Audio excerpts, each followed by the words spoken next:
What up? What up? It's Raphael with NBA Draft Junkies, and I have a special guest. I know I keep saying I have a special guest. I probably say it almost every episode, but this is a story that I've been wanting to tell for a while. So I'm glad I was able to make the connection and to make it happen today.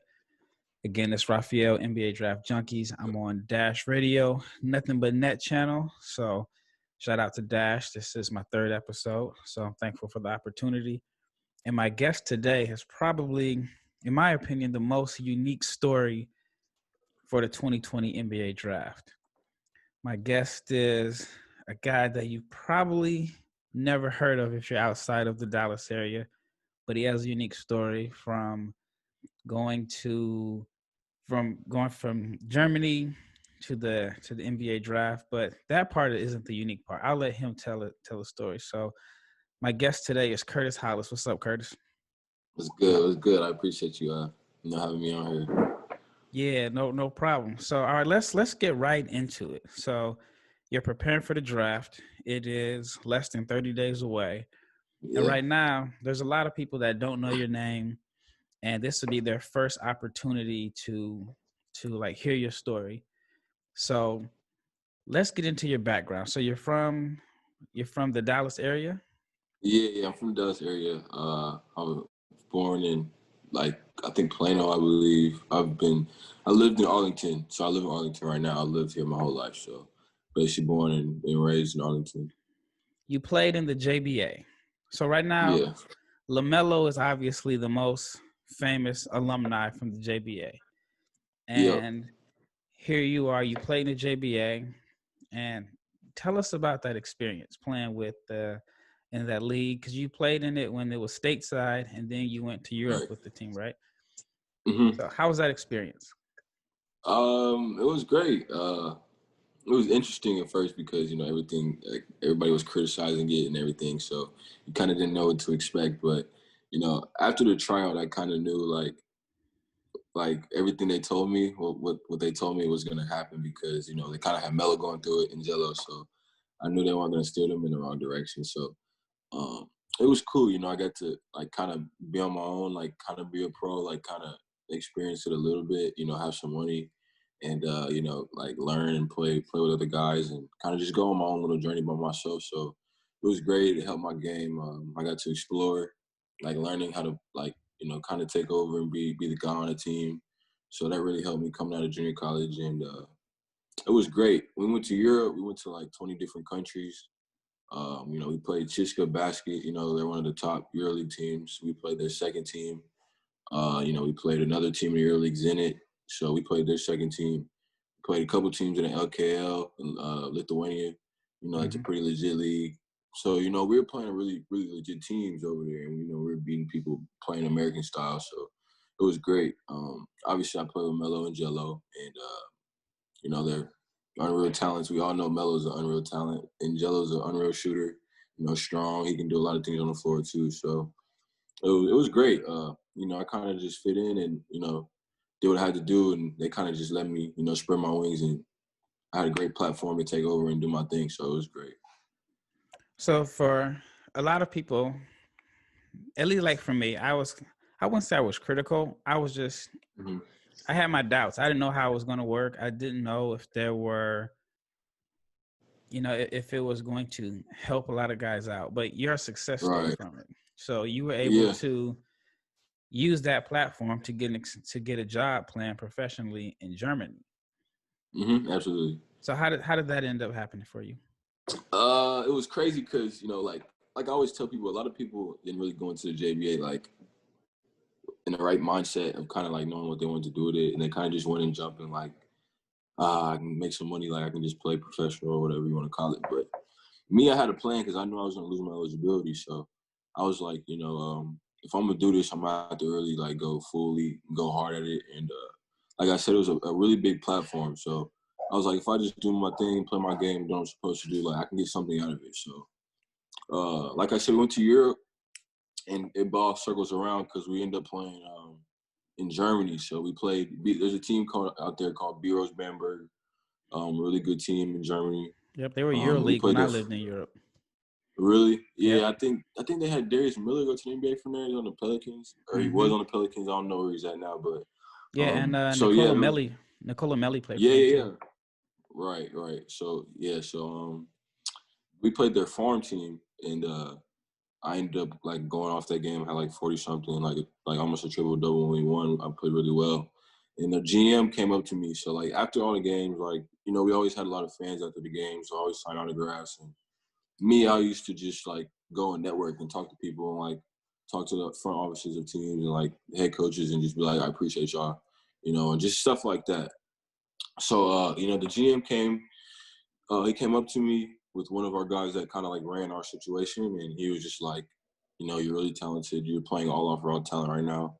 Um, if I have an opportunity, you know, if I'm not in the NBA next year, if I don't enter the draft and do that, like go through that process, like he was like, I'll be with another club, and I want to really help you develop and, you know, help grow your game, help grow a European style game, learn how to be a pro, just, you know, all the stuff as a rookie that he really wanted to help me with. And his name's Yasin. He's a legend in Germany. He played, you know, with Alba Berlin, played with Bamberg, played with Munich. He's a German national team. You know, all the great stuff. So he's a great legend out there, and he's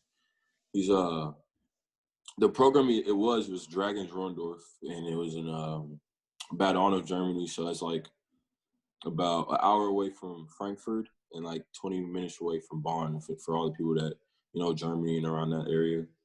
And the team he has now is really, you know, he's really great with development. Like he has a couple guys that are like really young on the farm team that will end up coming around in the NBA when it all comes around, like when their time comes, and they'll be really high picks. So, you know, like he's really good with that, and he knows what he's doing. And it was a big blessing for me because that's basically why like everybody kind of criticizes me going and playing in the third division over there in Germany, but that's why I went. Like I was partnered with the first division team in the BBL with Telecoms Basketball, so I was always watching them. I always got to like see their practice, talk to their head coaches, and just learn how to be a high level pro while I was developing and going to be able to mess up and playing games and learn my own ways in the third division. So it was great. It was like a big developmental thing for me that year. So that's how it happened. I still want to go back to Germany and the JBA, but I want to For circle sure. back to high school and how you ended up in the JBA. So you went to Mansfield, right? Yeah, I went to Mansfield Summit. So Okay. basically I can say I went all four of my years, but I kind of split some time at Prime Prep API. So yeah. So what years were you at API? I went to API my senior year, so I think 2016, 2017. Was that I second had semester? reclassed. Yeah, it was. I Okay. reclassed. You know, I worked for them. Did you really? Yeah, I left and I That's wasn't getting funny. my I didn't money, know so I that. bounced. I didn't. I didn't. I was with them from the preseason. I went to Kansas. I went to where do we go? Like West Virginia. I went to a bunch of tournaments, and I just wouldn't get my money. So It's funny because I feel like I always saw you. Like I always saw you somewhere. I just never clicked in my head. But that might have been weird. yeah, so because I worked with Mo Williams that summer, the summer before, and Okay. then that's how I got connected with the, you know, because a lot of those guys went from Mo Williams to Mm-hmm. API, and then I want to Yeah. say maybe like a Thanksgiving tournament. Mm-hmm. It just wasn't Just making bounced. financial sense for me. So yeah, I just it was a bad situation for me. So That's yeah, funny. so yeah, I ended up just kind of staying around Dallas because it was a good experience. Like the time I was there, Mm-hmm. it was good as far as just like the travel. A lot of guys that I had a chance to see in high school. So I know we played in Phoenix. We played DeAndre Ayton's team. We Oh wow. played Miles Bridges.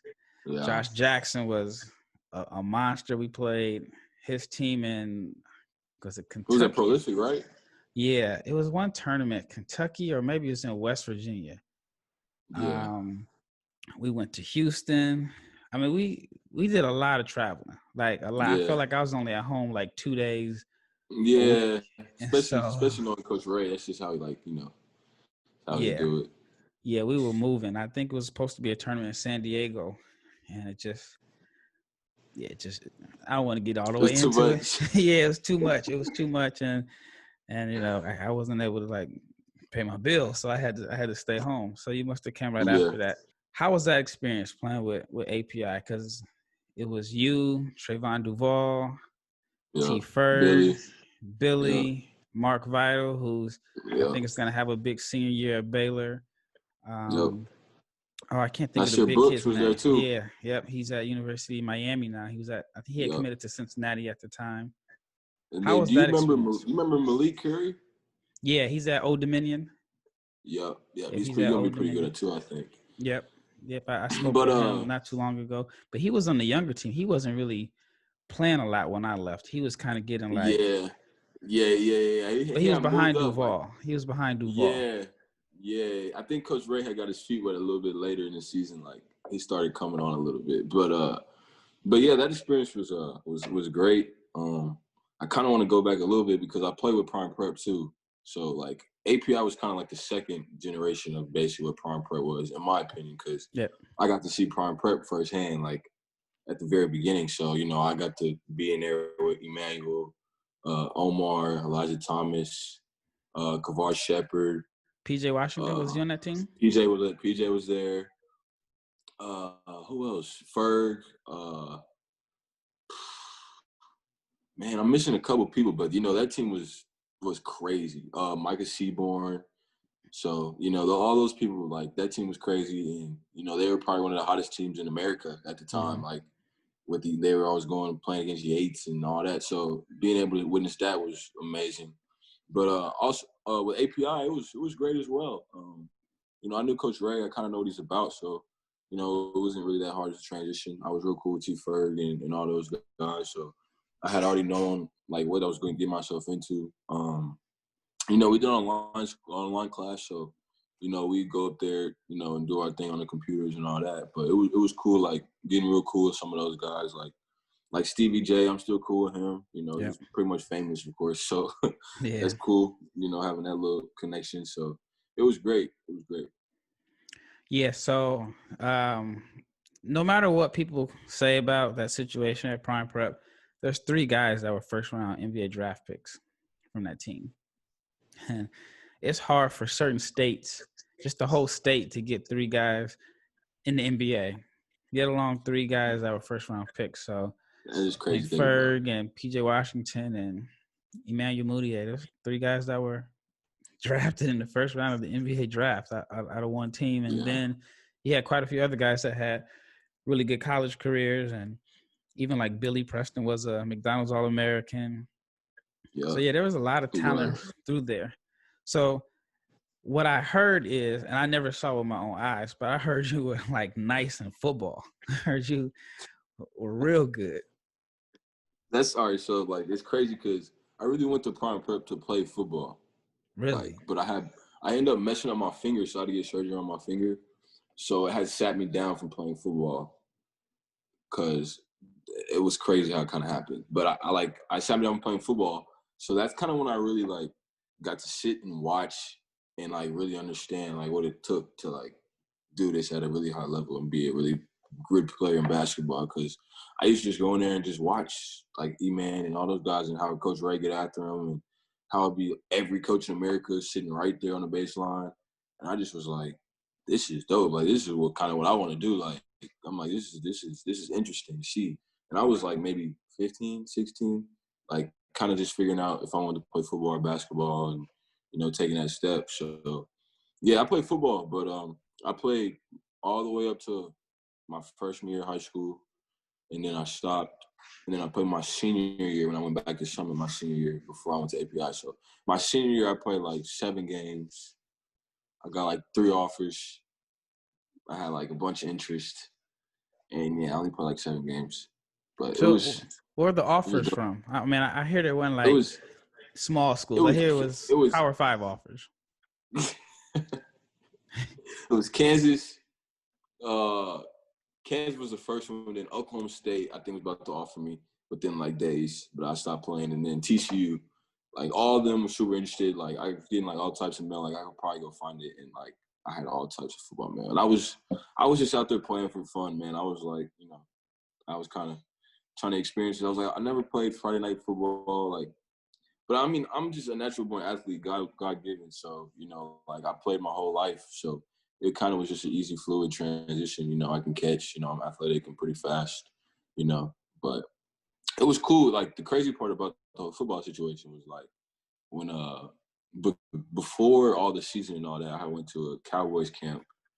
Um, like they do like a 7-on-7 thing every year. I guess, Mhm. I don't know what it's called. It's called Cowboys U or something like that. That was something with the Cowboys, and like all their players and all that come and coach, and like, you know, the whole staff's there and everybody's there, and they play 7-on-7. They bring all the local kids from all around the high schools and all the DFW. And I ended up going to that camp, you know, playing 7-on-7.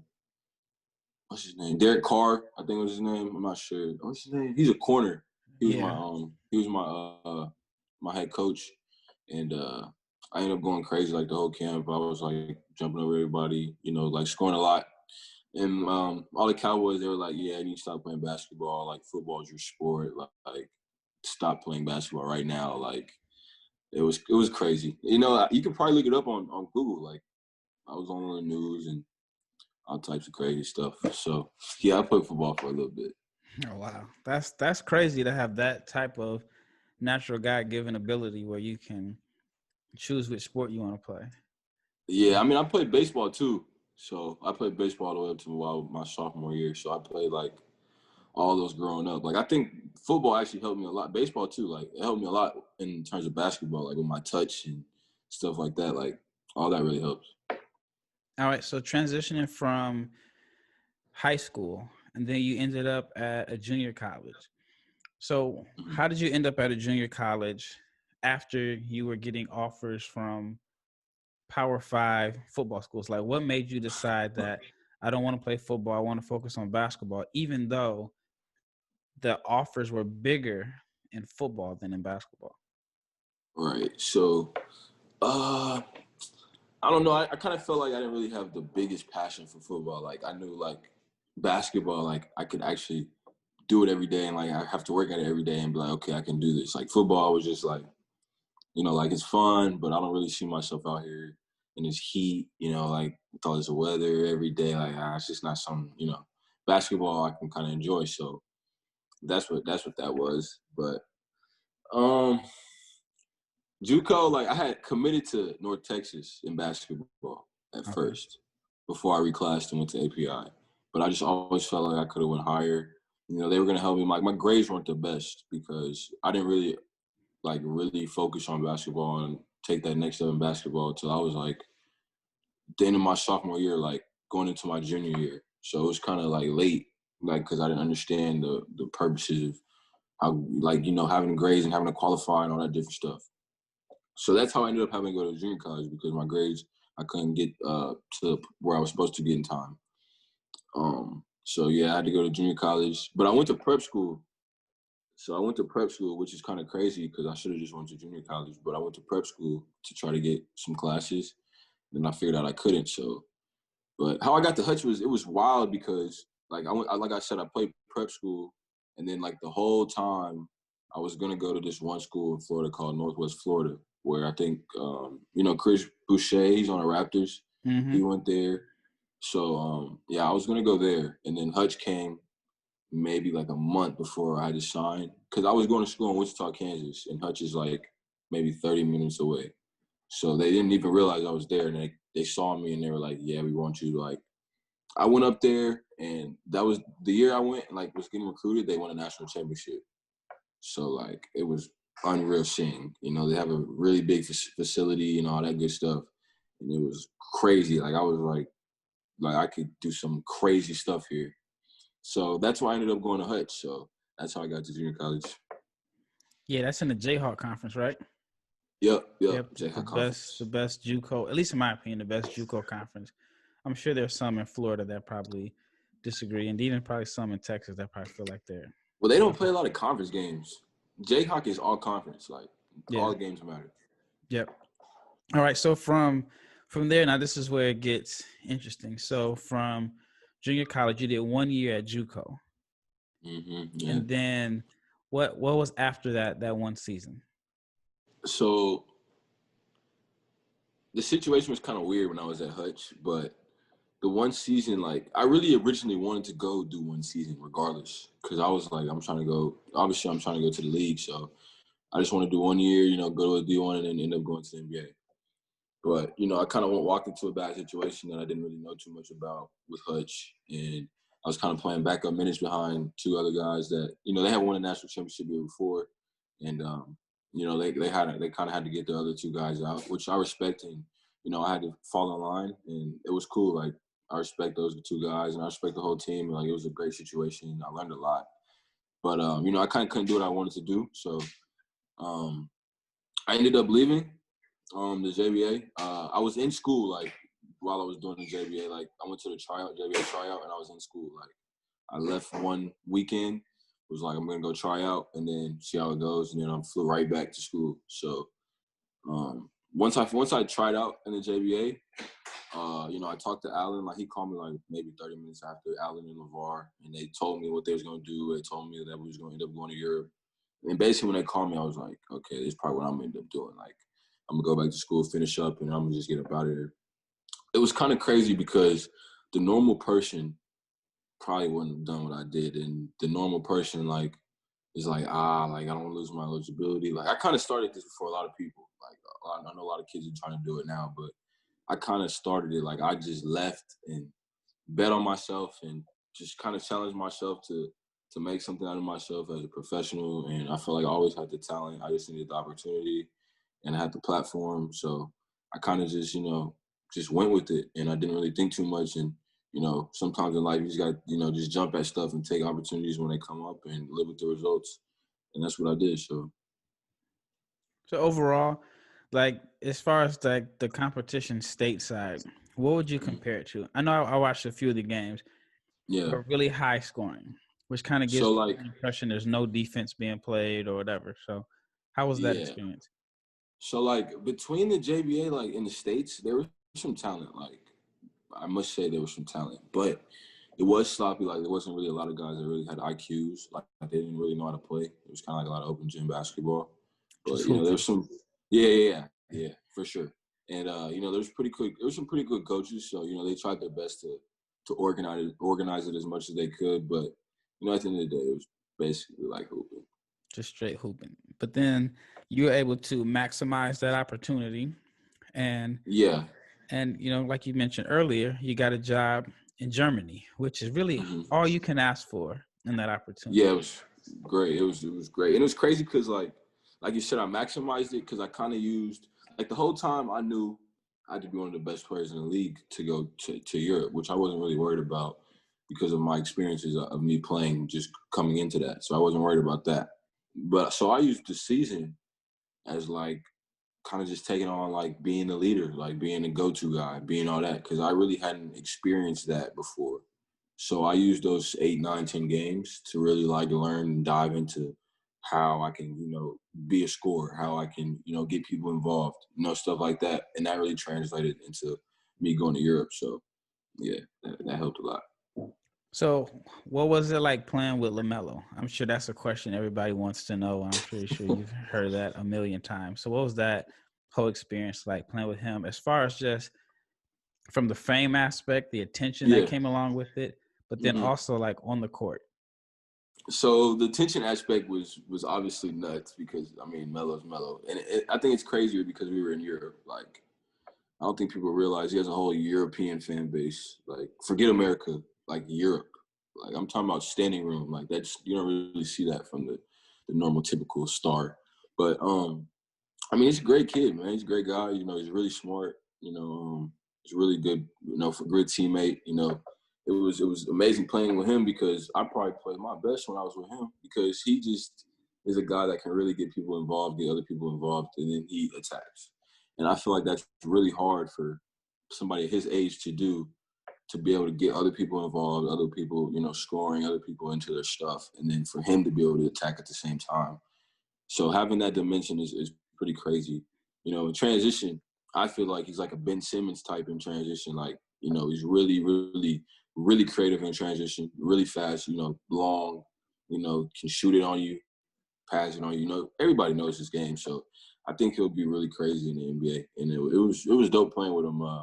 We talk about it all the time, like maybe teaming up in the NBA one day. So, we know each other's tendencies and how to get each other really, really going. So I think that'll be dope. Hopefully it happens one day, but it was great playing with him. Yeah. So, like, how old was he at the time? Because he was a few years younger than everybody else. Yeah, he was 17 because I was 21. So, yeah, he was 17. No. I was 20. My bad. Because I'm 22 now, and I was 2 years ago. So I was 20. Yeah, he was 17 because he's 19 now. So, yeah. All right. So I'm talking about 17. He's putting up like 45, like 15, and it's all legit. Like he was just doing it in his sleep because me and Gelo were basically the people that were scoring. Like LaVar was like, his philosophy was like, if you're on the wing, you got to score all the points, basically. And me and Gelo were on the wing, so he just give it to us. We go score. That's why we score so much because all we had to do was just go score. And I was basically averaging like 30 on some crazy stuff because, in Europe, like, they want to play that trend, like, really run it through, like play all the plays. We were just out there playing like Americans, like just running. So they didn't know what to do with it. That's why we were beating everybody because it was kind of crazy. Like they didn't expect it. Like they were getting tired, and we would just run, score. So it was dope. Do you remember any of the top European prospects that you played against? Oh, that's a good question. I don't think so, but I know we did play a dude on that LKO team, and he was like an NBA prospect. I remember had to that be for sure. Juco Budis. I think it was because I remember them telling us like, "Yo, this kid's an NBA prospect." Lefty, and I was like, "For guard. real?" I was like, "For real? Cool. Yeah, I'm gonna have to bust him now." But yeah, I think that was him. Yeah, I just did a video with him a couple weeks ago. He's a left-handed guard. Can play one or two. I know he had like 31 against Melo when they played in Lithuania. Yeah, that's him. Yeah, he's good. He actually, he's starting on the EuroLeague right now, and he's playing real well. Is he on Zagros? Yep. Oh, they're good. Yeah, he's doing real good. That's interesting. That's that kid? Yeah. Rokas, the left-handed one? Yeah, Rokas. I know exactly what you're talking about. He's been hooping in the EuroLeague. I've been seeing that. Yeah. Because I follow the EuroLeague a lot. He's definitely been hooping. Yeah, the first time I saw him play was like 2016. No, it was 2017 at the Adidas Next Generation tournament. Mm-hmm. And he was playing for Zalgiris. And then I remember when Melo and them went to play in the LKL. Mm-hmm. And then I want to say, if I'm not mistaken, I could be wrong, but they wanted him to play for Zalgiris with Juco Budis on the, I think, 2018 Next Generation team. But if I'm not mistaken, I think LaVar said no because he didn't want to separate Melo and Gelo at the time. And I think Gelo was too old. And so, yeah. But I thought, for me, I felt like that would have been a really good test of, where Melo was at, because he would have got to play against, all those teams in Europe. And then also it would have been different because of the structure is a whole lot different than what he's used to. As far as, like you said, it is. From running up and down the court and playing to having to play in a system where they run the plays all the way through. So I was hoping that I had to learn that in Germany. Yeah. Oh man. So I was hoping that that Melo played with Zalgiris at the Adidas Next Generation tournament, but he didn't. But I want to say, and I have to look it up, for Bros Bamberg, Henry Drell might have been on that team. He is from Estonia. Do you know Italy now? What's that kid? He's on Alba now. He used to be on B-Rose Bamberg. What's his name? You know what I'm talking about? He's long, like athletic type guy, like 6'9", 6'8", supposed to be. What's his name? It's gonna make me mad. I can't remember, but I know he was on B-Rose Bamberg, and we played against him, and now he's on Alba Berlin. Oh, his name's Luis Ulindi. Oh yeah. Yep, I remember him. So we played against him too. Yeah, well, I remember him. He played on the national team and like the 2017, 16 under 18s. I remember seeing him in that same tournament that he played with Isaiah Hartenstein. Really? Yeah. Is he German? Yep. And then I want to say they had another teammate that's at Stanford now. I can't think of his name right now. Wow. So do you follow the Next Generation tournament a lot? Yep. Yep. It's actually crazy because the team I was on last year, and I was just telling you about this guy Yasin, how he's like a legend. Mm-hmm. So he's really good at finding talent. Like this is kind of what he does. Like it's kind of how he found me, but he's really good at it. But we have a kid named Simonas Lukosius. He's Lithuanian. He played with Munich last year in that tournament and did pretty solid. And he's going through the team I was on, the farm team. I think he's going to be legit. He'll end up on Zagres probably, or Munich, but by the time he's 19, 20, because he's 17 right now. And he's legit. And then we have another kid. His name's Usman. I'm not sure his last. I can't remember. But 16, 6'9". He has a skill set of a guard. And he's like all raw. But by the time he's 17, 18, he's going to be the craziest kid y'all will ever see in the whole world. Like, just remember me telling you this. You got to look. I'm going to send you some stuff about him. And it's going to be very intriguing for you because you personally would know because you do like you look into stuff like this and kids like this, and he's one of those, like, for sure. What's his last name? Do you know? He's from Senegal. I think I know you're talking about. Oh, he's gonna be unreal. Yeah, I'm familiar. Especially because the development program that they have, like he's gonna be crazy because they really helped me develop. Like I have like a whole European game in me now, and they really helped me develop that in maybe 8 months. So I know what they'll do for him, and he's so young, so it'll be good. That's a perfect transition to my next question. So as far as like the development of players, the United States development compared to Europe, what is your opinion on that? And before you answer, like I've always had an interest in seeing the difference. And so I feel like, and a guy told me, I think I was in Austria once, and the guy told me, he says, well, in Europe, whatever kid is interested in basketball, you just have to work and develop him because that's all you have to go with. They're like, in the States, you don't really have to develop because if there's a kid that's a guard or whatever and he's not good, you can just go get someone else because there's a lot of guards. He said, now a big, you try to develop a big because, you know, it's not as many of them. But he was like, in his country, in Austria, for example, he said basketball may be like third or fourth sport. So if a kid is interested, that's all you have. So you have to work and you have to develop. And then he was saying like their bigs, they teach them everything is team-based as far as like their training and development.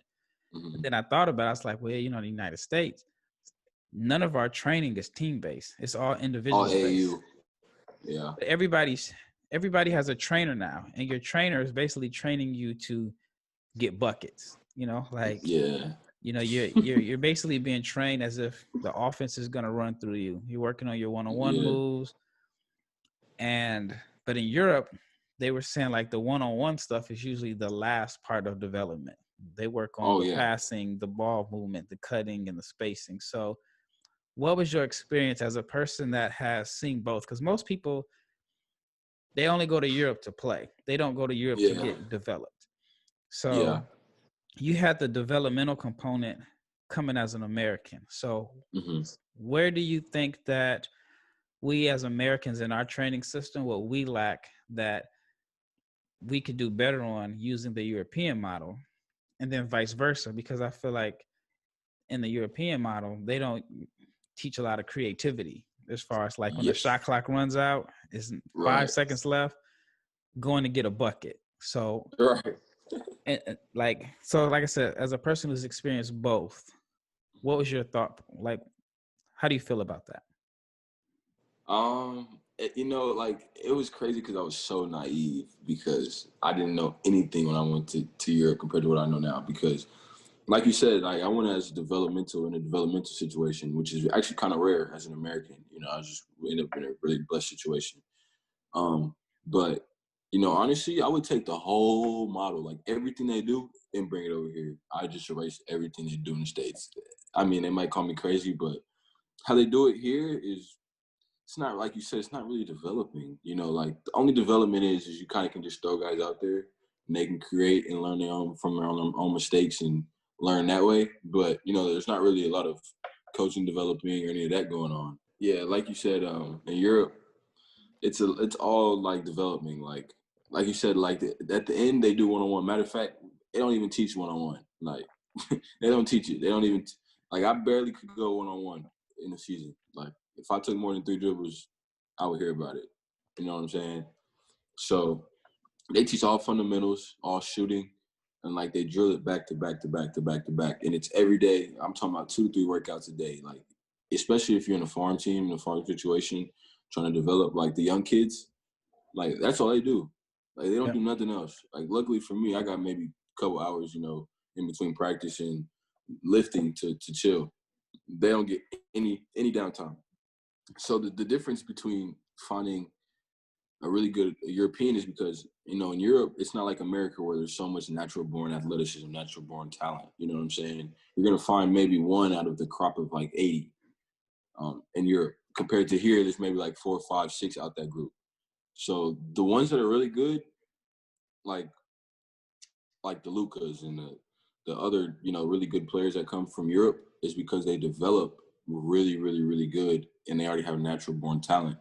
So like when you're developing fundamentals and all that stuff, you're gonna be a step ahead when you come to America. Like he was playing in the EuroLeague. Like I don't think people realize how hard it is to play in the EuroLeague. As a young one, because they don't develop. Like, There's and no. they don't even really like let young players play in the EuroLeague. Yeah. Honestly, like it's actually pretty rare. Yep. So like for the stuff he was doing, and I didn't realize this till I went. Is just nuts. Like especially with the spacing and how there's not a lot of space. There's not really a lot of one-on-ones you can do. Like you have to be really, really efficient and really, really sharp at a young age, and that's what he was, and that's why he's so good in the NBA. Like the NBA is probably a walking apart with him. Like he's He probably out said there just that. having so much. It is because in Europe it's so much harder. Like the gaps are so much closer. They really focusing on you. Like there was a lot of stuff I had to learn. Like I had to drive and kick. Like I used to just try to go from end to end and lay it up. Like you can't do that because they won't call a foul. And there's wide open shooters, stuff like that. Like the pick and roll actions he was probably learning from Lasso in Madrid was probably nuts. Like the stuff he was learning at 15, 16, 17 from Madrid, it's just going to put him on a whole nother level. Like he's probably just out here just flowing, like seeing stuff he's already seen since he was 15, 16.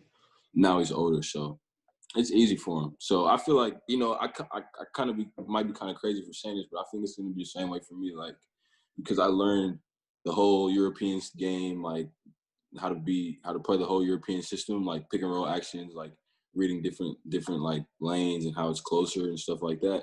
So when I get so much space in the NBA, it's going to be kind of hard to contain me, I believe. I learned like the different paces and stuff like that. So it's just developing more of my skills, and then I feel like I'm going to be able to take off. So. Yeah, I've said that for a while. People have told me I'm crazy, and then but I'm like, it's one of those things you don't realize it until you're there.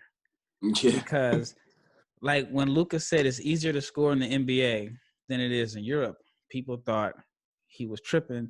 And then I've had people tell me, well, I just looked at the EuroLeague. The leading scorer only averaged 16 a game. I'm like, one, the lane is congested. Two, the pace isn't the same. And three, for Luka, people don't in America don't realize in Europe there's no reward for losing. In America, if you're the worst NBA team, you get a number 1 draft pick. And they play so. I'm talking about they play so hard. Like Yeah. in America in the NBA, like there's games like in the regular season they probably don't like. People say like they tell you the NBA players like they're not playing defense. You don't see Season's that so in Europe long. because Yeah. you will be fired. Yeah. Like if you do Season's that so in Europe, long. you will be fired. So yeah. It's always dope to talk to somebody that has that perspective. But now I want to get into how that experience has prepared you for the NBA draft. So right now, you look at all the boards and the mock drafts. Your name isn't on there because a lot of people don't know who you are. But I've personally seen you in the gym working, and I know that you're working with one of the best trainers that, as far as like preparing you for the game, as far as teaching, and Tim Martin, and you're playing pickup with a lot of pros. So like if I'm an NBA team or I'm a GM, what type of player am I getting if I draft you? I feel like you're getting a really versatile player. A guy that's ready now. A guy that's been through a lot. with a lot of really high-level players, so I would be able to transition to playing with high-level players really easy. I can guard. I have size. There's not really a lot I can't really do on the floor. I'm just gonna keep developing, and I'm a gym rat. I love the game because you're not really gonna find a lot of guys that are young or even old that really eat, sleep, and do everything basketball. And I'm one of those guys. So I feel like the sky's the limit for me. I'm a worker, so I'm gonna continue to work. I'm talented, God given.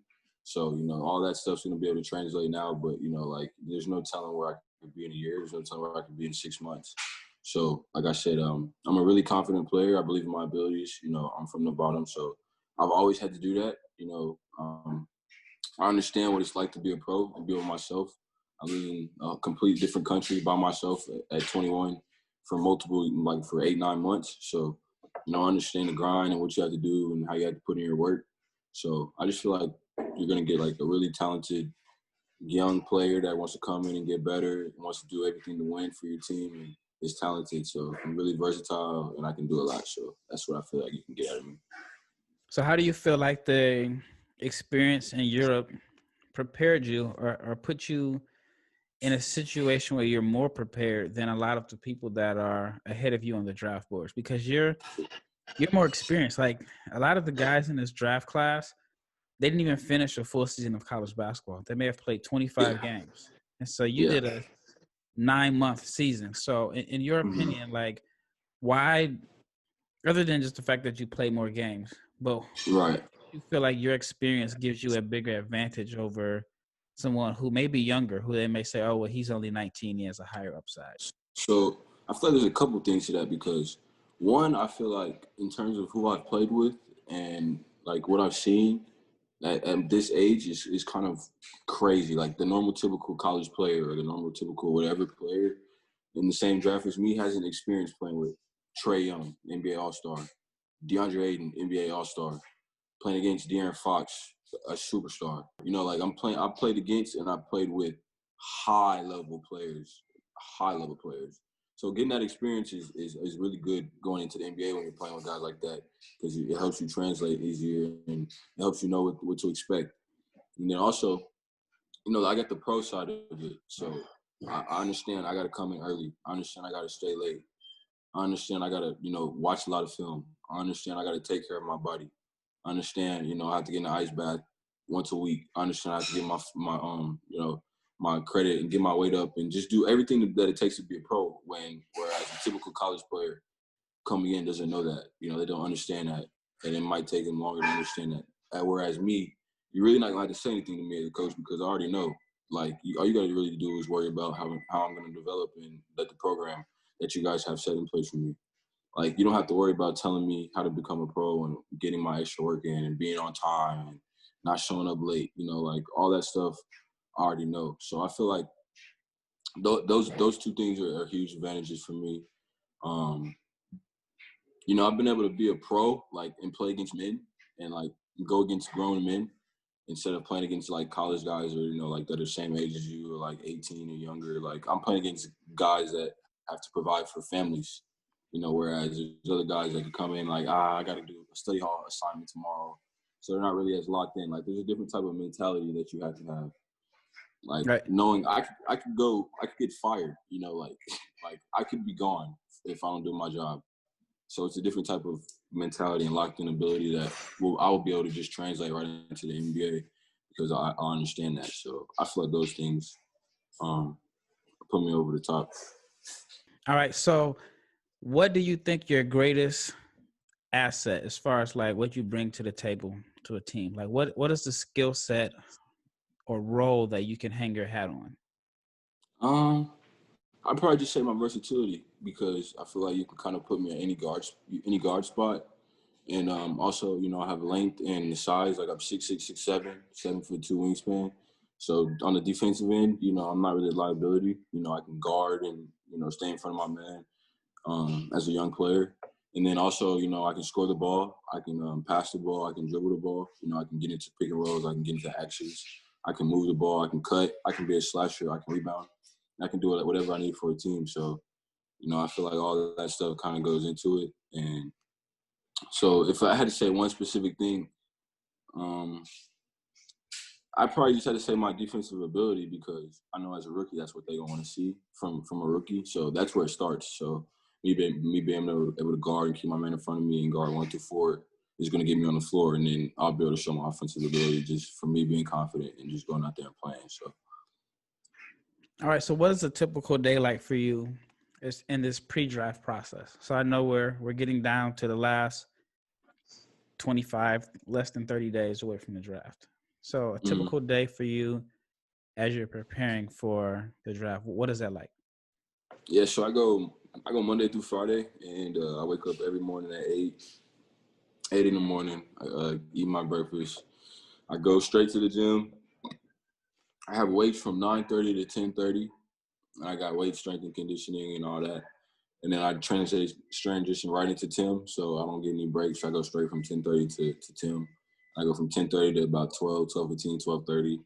Then I shoot after, and then I get my stretching in and my recovery, and then I get the rest of the day off. So I basically go from 9:30 to about 1:15, 1:30 every day, and then I get the rest of the day to just chill and get my body right. And every Friday we always play, so I come in and get my lift in, and then we just play on Fridays. And I think that's another thing that kind of goes back to the other question that kind of puts me over the top. In terms of players in my draft class, like there's not really a lot of players in my draft class playing against guys that were on NBA teams last year or on NBA G League teams last year, consistently. And I'm actually contributing and playing a good, doing well against those guys, so there's not really, the most you'll see is maybe some guys playing against like some of their friends from childhood, like not legit basketball, like we're playing legit fives, there's legit refs against legit NBA guys, NBA G League guys. So, being able to get those live reps is going to just put me over with enough more advantage. So, yeah, I mean, I saw with my own eyes there were some guys on NBA rosters that were playing with you, and you more than held your own. And you can make a case and say you were the best player on the court, and so that has to help your confidence going into the situation because, I mean, you know it better than I do right now. You're kind of like the underdog, and you kind of have an uphill battle because you don't have the story behind your name that, like you went to a Power 5 school or whatever. But I think, I mean, I'm pretty sure that's kind of fueling you also because you know that you got to come in and you're going to have to earn everything just because you took a different path. So as far as like you're working out, like what have you been focusing on in your pre-draft training? Like what is the area that you feel like you need to get better on or get better at? It was definitely my shot. Just not that I couldn't shoot or anything, but it's just being more consistent and understanding like what it's going to take for me to shoot at the NBA level, because I feel like all of my game really consists of me like having to shoot the ball. So if I can't shoot at an NBA level on a consistent basis, then I'm going to have trouble scoring it and doing what I really want to do on the offensive end. So I feel like I locked in on that, and it's going really, really well. And obviously, just adding to my game overall, like more and more adding to my overall game. So, but the main thing has been my shot, 100%. So, I think it's really well. Like my mechanics have been good. I'm getting the touch and the muscle memory of what I have to do to put on the ball and the arc and all that. So, I feel really confident right now with my jumper. So, it's just gonna keep going up. So far, how has the process been as far as like, have you had any interviews with teams? Do you have any scheduled? Have you combined stuff? Like, just give a brief update on like how things are going for that, because like I said, your path is totally different. Right. Yeah. So luckily for me, I have an amazing agent. His name's Aaron Holman, Holman Sports Management Group. And we've been talking to teams since last August, since I've been in Germany. So, we've been building that relationship for months now. So we have great relationships with all the teams that, all of them actually. So we've been getting good feedback. I sent a lot of virtual stuff to teams. They've really been interested in me and felt that was very intriguing. I've talked to the Pelicans already. I got an interview with the Warriors on Tuesday. I know the Hawks are really interested. The Mavericks, so there's just a lot of different teams that are pretty interested in me. and are really trying to tap in and see if they can find kind of like a diamond in a rough guy. Because like you said, nobody really has seen me, and not a lot of people know me. So like from what they've seen and what they know about NBA players and what the prototypical NBA players turn into, I'm an interesting prospect, I could say. So a lot of teams are really, really interested. And for me and my agent, it's just about finding the right team that wants to help me, keep growing and keep developing. And like I said, the sky's the limit. So, obviously it would be cool to get drafted, but, like, honestly, 100%, I'm not worried about getting drafted. I don't, I don't think I'm going to get drafted. I haven't seen my name on boards. I'm not going to throw a big fit about it. Like, I really could care less because I'm ready to see all 60 people right now. Like, I could get with anybody right now in the NBA in my draft class. So I know that's all going to show when it's time to show. So I'm not worried about it. I'm more just worried about ending up in the right situation, just being with great coaches, great organization, great people that want to help me develop and help me take my game, keep growing. So. All right. So overall, and this would be the last question. Do you think playing in the JBA helped you, or do you think it kind of hurt you? Because I can see it on both sides. In your opinion, which do you think? It's crazy you say that because all the time I always think like, man, if I would have went to college, it would be there. Like I always tell myself, I feel like I'd be like top 5, top 10 if I went to college because just of what I know and like the anyways, like so. I feel like I'm 50-50, because I don't ever want to feel like, I have any regrets because I don't. Like, I made some great relationships on the way. I learned how to become a pro. I've been a pro for now going on 3 years. So, all that experience is just going to help me really, really well when it comes to the NBA. Like, I don't know how I would have been able to translate straight from college to the NBA as well as I'll be able to now. So, there's like just a bunch of different pros and cons. So, I'm kind of 50-50 in between. Yeah, and I've been sitting and thinking about it for the past few months, but I think like overall, like your story is going to be unique. So I think that you have a really good shot at making it, and then when you do, your path isn't the traditional path. You kind of took your own path, and like for me, I kind of look at that similar to like, with my career. I didn't have the typical path, or my goal one day is to be like, the highest goal would be like to be a general manager of an NBA team or the director of scouting or something like that. But I know my path isn't going to be typical because I didn't work for a team and just grind my way all the way up the path.